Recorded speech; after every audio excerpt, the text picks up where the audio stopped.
tuloy natin. Uy mga par, meron akong kwento sa inyo. Meron na naman kasing nasira yung minivan ko. Ang nangyari kasi, habang ginagamit namin siya ni Mrs. biglang nawala yung busina, tapos nawala din yung signal niya, signal light, flasher. Tapos kahapon pinalitan ko siya ng fuse. Kasi nanood ako sa YouTube kung bakit ganun nangyari, biglang nawala. Baka daw naputol yung fuse. So nung tinignan ko yung fuse dito, ito sa inyo. Yan yung fuse dito. Putok nga, pumutok yung fuse. Pagkaputok ng fuse, yan, pinalitan ko syempre. So pagkapalit ko, umandar siya. Bumalik yung busina, bumalik din yung signal. Tapos mga ilang minuto, ganito naman yung nangyari. Papakita ko sa inyo. Nangyari mga par, tingnan nyo. Pag open ko, di ba? So nagsisignal siya ng left. Meron din siyang busina. Ang problema, wala siyang right. Ayan o. Wala siyang right. Ayan, wala din siyang hazard. Oh, ganyan lang siya par. So, ang duda ko, nagtanong-tanong ako dito, mga mekaniko kasi naman nandito. Ayan, mga mekaniko yan. Shop kasi yan ng papa ni Mrs. Nagduda na ako na relay siya. So, sabi din nila, relay din. So, kaya yun, titignan ko ngayon kung maayos ko. Pag hindi ko naayos, so, pag di ko naayos, edi hindi. Hanap tayo ng mas eksperto. Sige, tingnan natin mga par. Yung par, hanapin natin yung relay.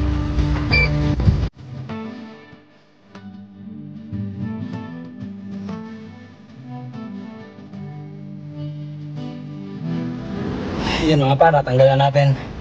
Flasher relay. Pinawisan ako eh. Nasa pinakailalim. So tignan natin. Hanap tayo ng ganito na bago. Kung magtatanong tayo kay Papa kung meron, sa Papa ni Mrs. Meron siyang ganito. Yun mga par, nagtanong tayo kay Papa ni Mrs. So wala daw siyang ganito. Puro mga carb type kasi yung mga sasakyan na ginagawa nila dito. So electronics kasi itong sasakyan natin. Hanap tayo dito sa may bayan nila. Try natin. Yun mga par, nakapagtanong tayo dyan sa mga tindahan dito sa may Tabunok. Putik, napakamahal pala ng mga mga relay na ganito.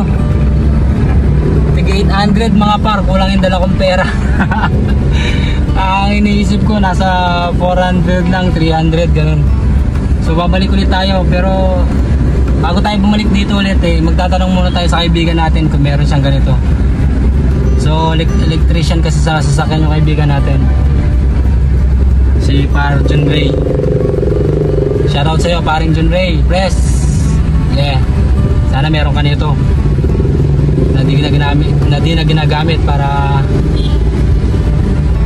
may scam kita. Yeah Par, pupuntahan natin yung kaibigan natin, si Parang John Ray. Titignan daw niya kung anong magagawa niya. Nagtanong ako sa kanya kung may relay siya, kaso wala daw siya relay. Papatingin ko na lang sa kanya para sure, kasi baka pag bumili ako ng relay tapos hindi naman pala relay yung sira, edi mapapagastos lang ako. 100 pa naman yung relay mga par. Kaya mas maganda ng patingin na natin sa kanya, di ba? Pero bago tayo pumunta dun sa kanya susunduin ko muna si Mrs.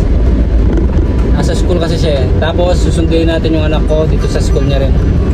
Okay, kita-kits tayo mamaya mga par. Yeah, peace out.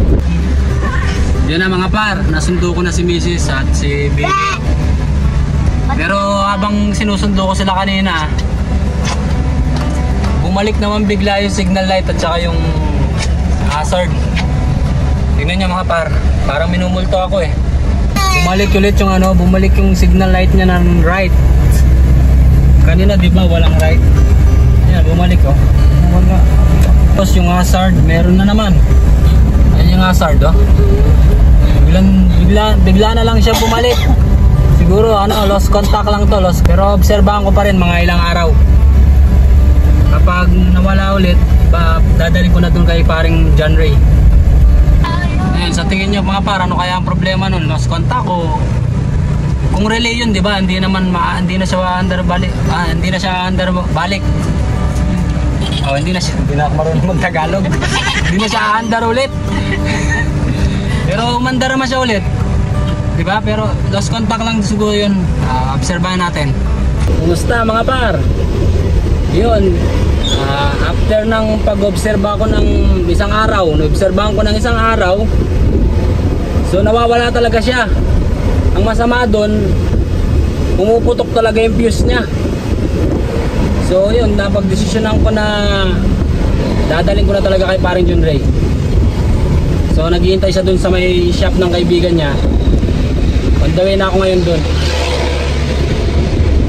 Hindi ko naman alam to masyado, kaya baka lalo pang lumala kapag ako nag-DIY na ito mga par. Kaya ngayon okay siya, nagsisignal siya, pero bigla siyang mawawala na naman yung right signal niya, tapos mawawala yung hazard niya, tapos puputok yung fuse niya. Pangalawang fuse na kaya itong linagay ko na to eh. Tignan natin doon kung anong gagawin ni paring John Ray.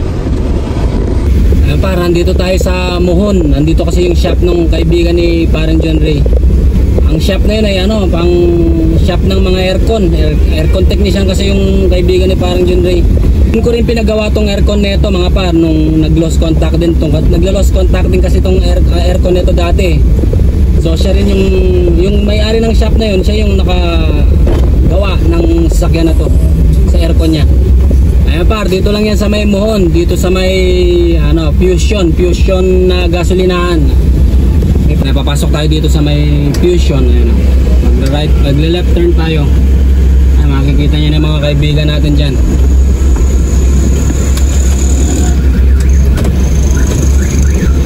Ayan mga DA nila, mga malulupit na DA. Napakaangas may DA17, dalawang DA17 tsaka isang W kay Press. Yung black yun yung kay Press, tapos yung red sa mga kaibigan natin.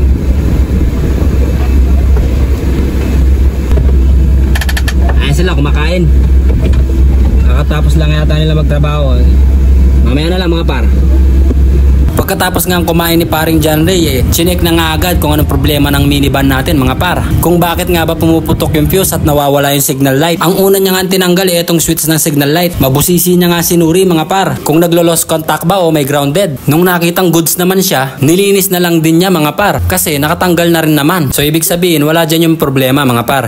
At habang nililinis ni paring John Ray yung switch, papakita ko muna sa inyo mga pogi nilang minivan dito mga par. Ganda na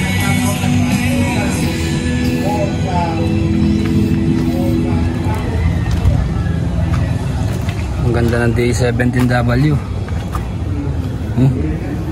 Naka-setup mga par. Tapos ito naman yung unit ni V-Press. Loaded Loaded ng gamit kay ayun, may mga electrician, maraming gamit. Pero ang forma guwapo. Maka 15 na mags.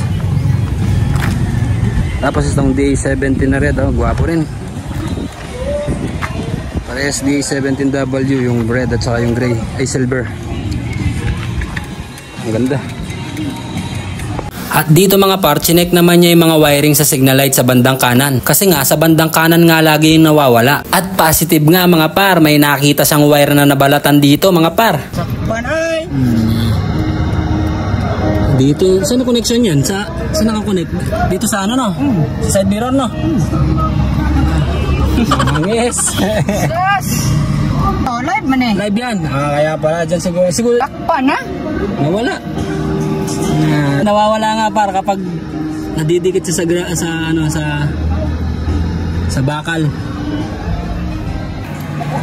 Pare, ito pala yung salarin. Kapag nakadikit siya dito, nakapasok siya dito. Kaya kapag sinasara yung pinto, dun nawawala yung signal, tapos pumuputok yung fuse. Ayan siya Bali na back siya, nakadikit siya dito. Kapag sinasara yung pinto, dumidikit siya, nakalitaw yung live niya. So yun, nawawala yung signal. mahirap sundan yan. Sa mga electrician, alam nila yan kung saan susundan. So tayo, DIY lang tayo, baka lalong lumala. Saan pa tayo mapunta?